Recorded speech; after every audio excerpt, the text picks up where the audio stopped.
Assalamualaikum. My name is Nur Natasha Nabila binti Sualami. I'm student Diploma in Human Resource Management.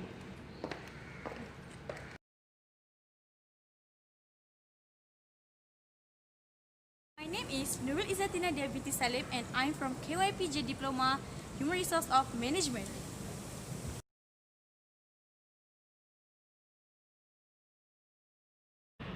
Hi, Assalamualaikum. My name is Roshasha Izzati binti Aris and I'm a student from KYPJ on course Human Resource Management.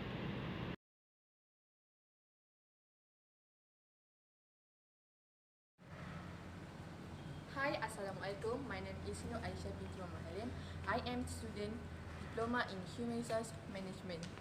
Okay everyone, did you know about international business?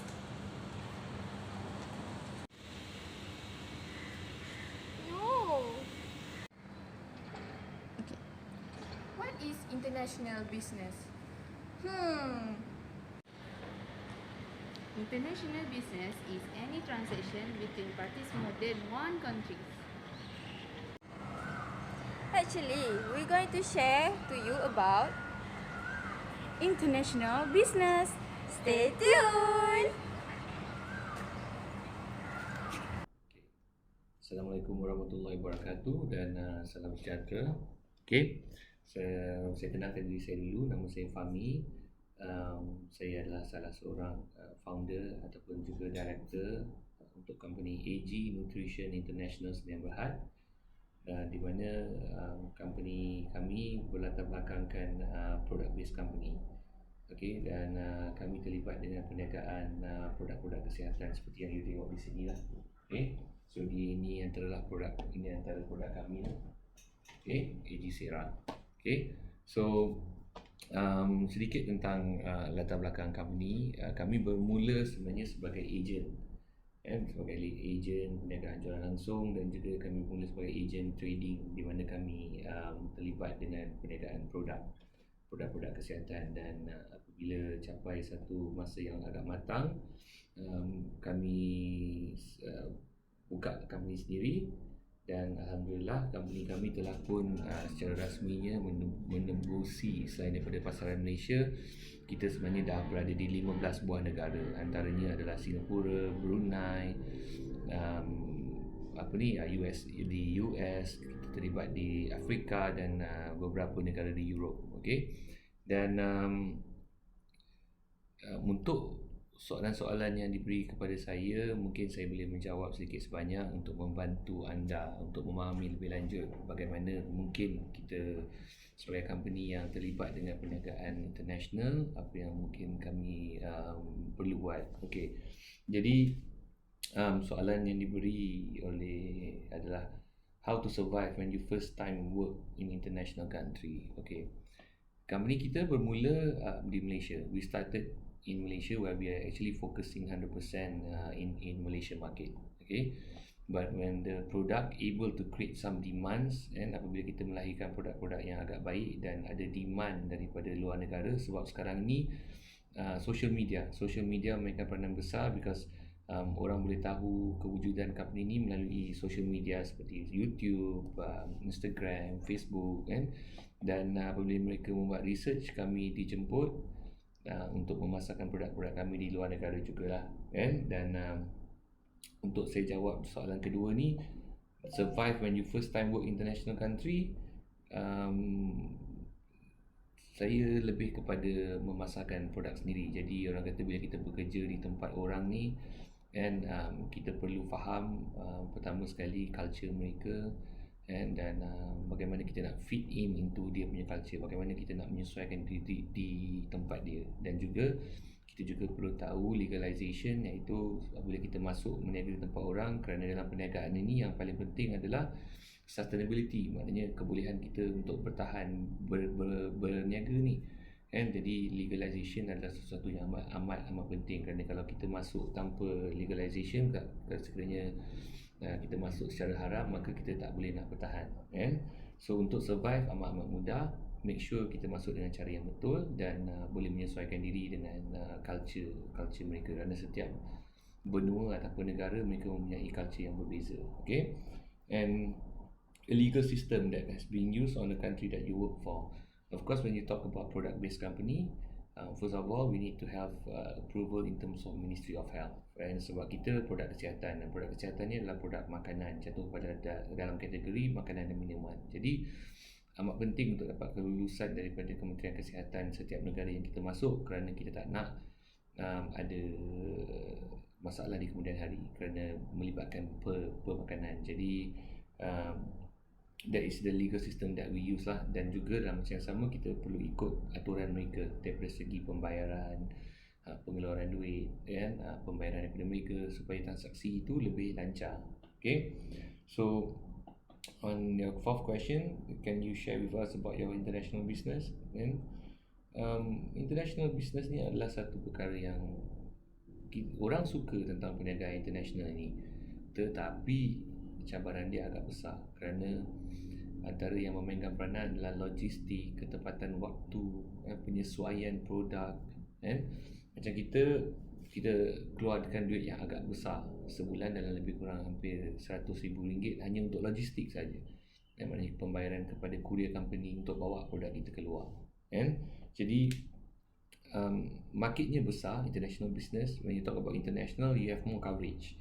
So kalau dulu you berniaga di Malaysia, maka you hanya dapat market Malaysia. Tapi bila you bergerak di international, you dapat market luar juga. Tetapi you perlu faham challenges dia, because apabila kita hantar barang, berat barang, dimension barang mainkan peranan pada harga. Jadi penghasilan suatu produk itu kena tepat, cost efficiency. Sebab tu kalau kita tengok contoh antara produk kita yang ini, dia ada dua packaging. Yang ini pocket size untuk international kerana dia lebih ringan. Bila dia ringan, maknanya kos penghantaran dia lebih murah. Contoh apabila kita hantar ke Afrika, kos penghantaran dia sangat-sangat tinggi. Jadi ini antara perkara yang kita perlu terapkan lah adalah bila kita terlibat dengan perniagaan luar negara ni, kerana import export melibatkan tax. Okay, so describe my working style. Okay, style bekerja saya agak committed, because dalam perniagaan ini memang you kena buat dengan sepenuh hati. You tak boleh ambil mudah kerana peringkat permulaan tu adalah satu peringkat yang orang kata penentu. Kalau peringkat permulaan kita ini tak kuat, maka untuk kita pergi lebih jauh memang susah. Apabila pengalaman saya berniaga, apa yang saya lihat pada orang-orang muda sekarang, mereka terlalu mementingkan tentang keuntungan, iaitu mereka rasa berniaga ni mudah, ada idea berniaga boleh untung. Tetapi berniaga ini sebenarnya adalah satu proses yang tahun pertama, tahun kedua untuk you belajar, untuk you tahu bagaimana untuk dapatkan solusi ataupun solution untuk you boleh melangkah lebih jauh. Kerana perniagaan ini terlalu luas, setiap business owner, cabaran dia adalah apa-apa terjadi kepada perniagaan you tanggung. Sebab tu cara saya bekerja, saya amat committed, dan saya ambil tahu segala detail yang perlu supaya kita tahu bagaimana nak imbangkan hala tuju syarikat. Kalau kita terlalu mengharapkan pada orang, staff ataupun orang-orang lain, maka apabila kita diberi there is challenge coming, definitely kita akan ada sedikit kesusahan untuk counter challenges yang ada. Okay, so skill, definitely, skill, you need to have a very good skill in terms of language, and English is the international language, so you must good in conquering the language. And cabaran yang saya lalui, memang kita terlibat dengan beberapa negara di Eropah, beberapa negara di Afrika yang sebenarnya mereka bercakap French, dan ada juga negara di Eropah yang bercakap bahasa Arab di mana kita memang tak boleh. So international language English, you must be good at it. So at least you boleh dapat 50% of dia punya skill of communicating, because perniagaan ni penting. Business perlu ada communication. Without communication, business tu tak dapat dihubungkan. And so dalam business communication ni dia ada dua. Dia ada verbal communication and non-verbal. Verbal ni bermaksud kita bercakap, so bila kita bercakap, message yang disampaikan tu perlu sampai. Kalau message tak sampai, maka sesuatu perkara itu tak dapat dilakukan dengan interaction yang baik. Yang non-verbal ni, of course, bila kita berjumpa dengan orang-orang, kita sebagai orang baru yang baru berkenalan, non-verbal maksudnya kita punya posture, body posture kita, facial expression kita kena nampak very friendly, kita kena nampak down to earth. kita kena tunjukkan dengan mereka keyakinan supaya mereka yakin untuk berurusan dengan kita. So sebab tu kita perlu well equipped dengan orang kata niat. Sebab bagi saya kepandaian ni you akan dapat dalam proses. Apabila you setiap hari you berniaga itu, you akan dapat knowledge dia. Tetapi you kena ada keyakinan yang you nak berniaga betul-betul. Sebab tu duit, orang-orang muda sekarang dia banyak berniaga nak untung. So sebab tu ramai yang bungkus. So keuntungan ni belakang cerita. Proses ke arah menjayakan perniagaan itu adalah sesuatu yang sangat-sangat penting. Okay. And then number 7, can you explain a little bit about how you manage the acculturation process, iaitu my understanding is social and psychological lah, well-being lah, kan? So yang ini lebih kurang dengan apa yang saya cakap tadi. Kita perlu bawa identiti kita sendiri ke tempat mereka, tetapi kita tidak boleh menidakkan kewujudan identiti mereka. Kerana culture ni satu benda yang sangat-sangat penting, dan apabila kita menidakkan kewujudan identiti mereka, kita kemungkinan boleh juga diasingkan daripada market mereka. Seperti orang dulu cakap, kalau kita masuk kandang lembu, kita kena jadi lembu lah. Kalau kita masuk kandang kambing, kita kena jadi kambing. So di mana-mana pun kita perlu bawa perkara ni. Sekejap saya charge dia.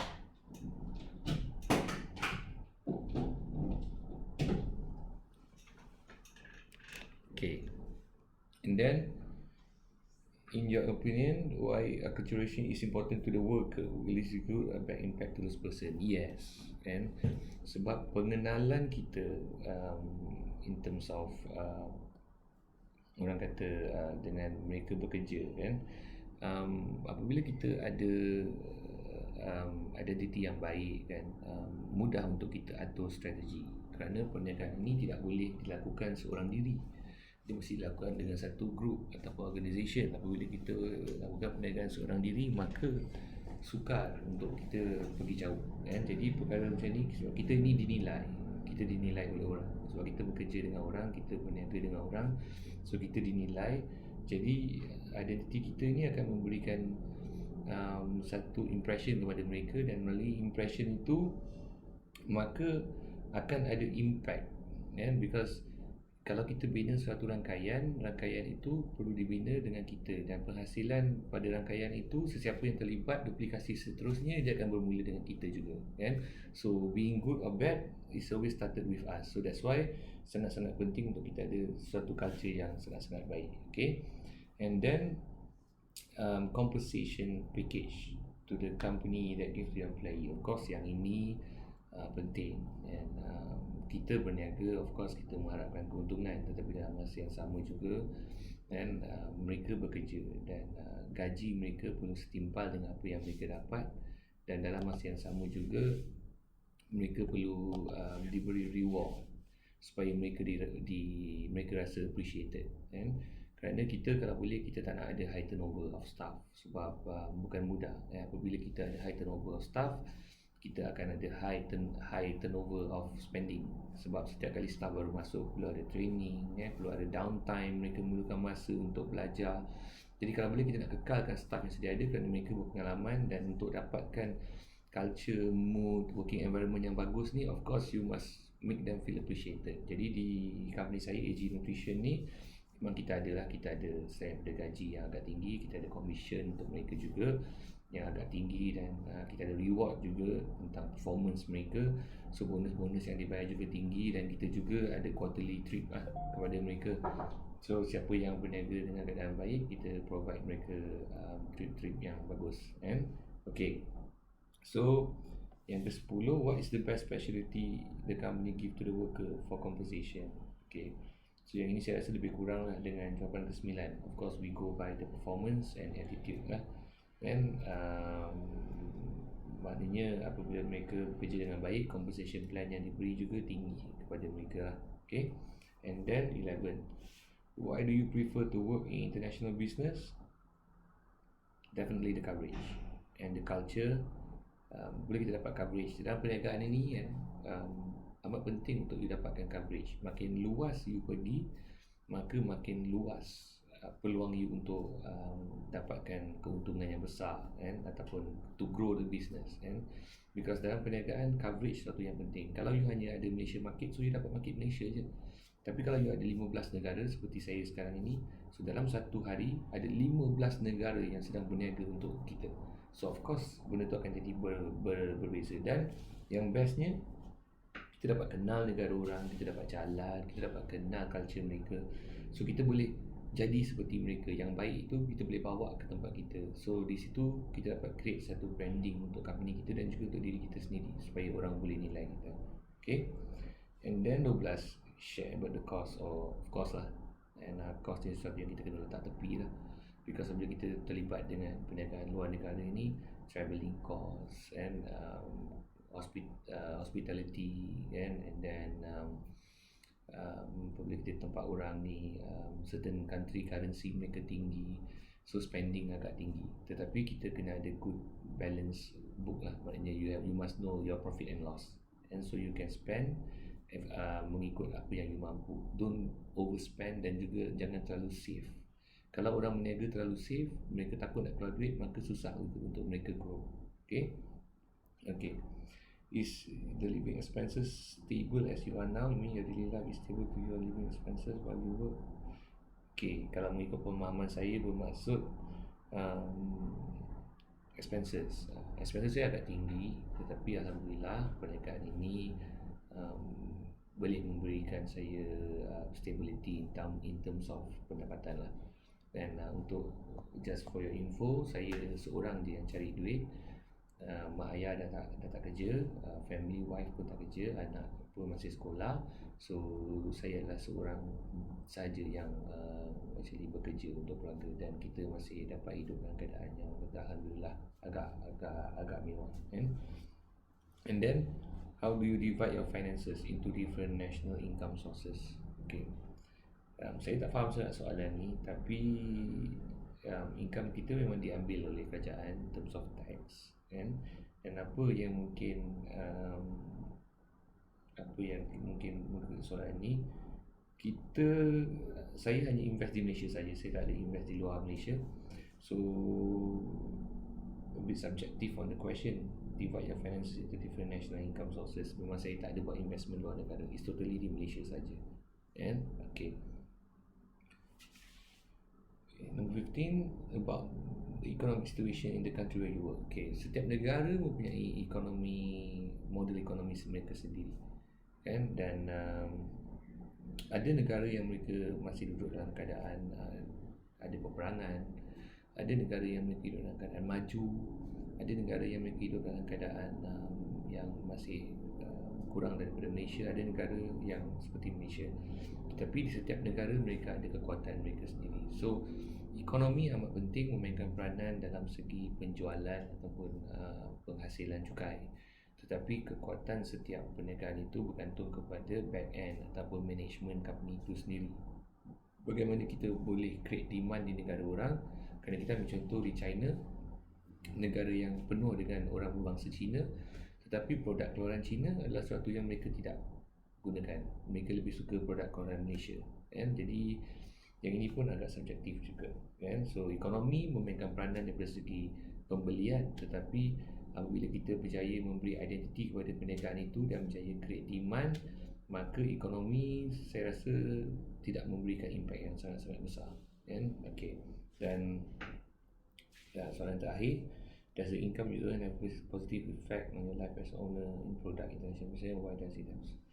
Definitely, because dalam Islam pun kita diberitahu perniagaan ini 9/10 rezeki datang daripada peniaga kan.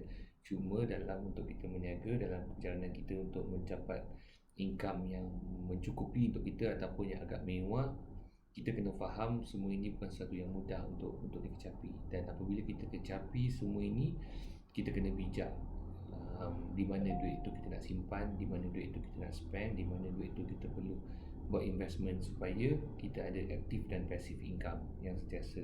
Dan alhamdulillah positive effect banyak sangat, kerana sedikit sebanyak kita boleh memberi bantuan kepada mereka yang memerlukan kan. Dan insyaAllah saya rasa based on soalan 16 soalan ni atas kefahaman saya jawab. Tapi sekiranya perlukan rungkaian yang lebih, maka kita boleh berhubung lagi insyaAllah. Dan saya doakan semoga you all boleh dapat sedikit sebanyak input daripada apa yang saya berikan.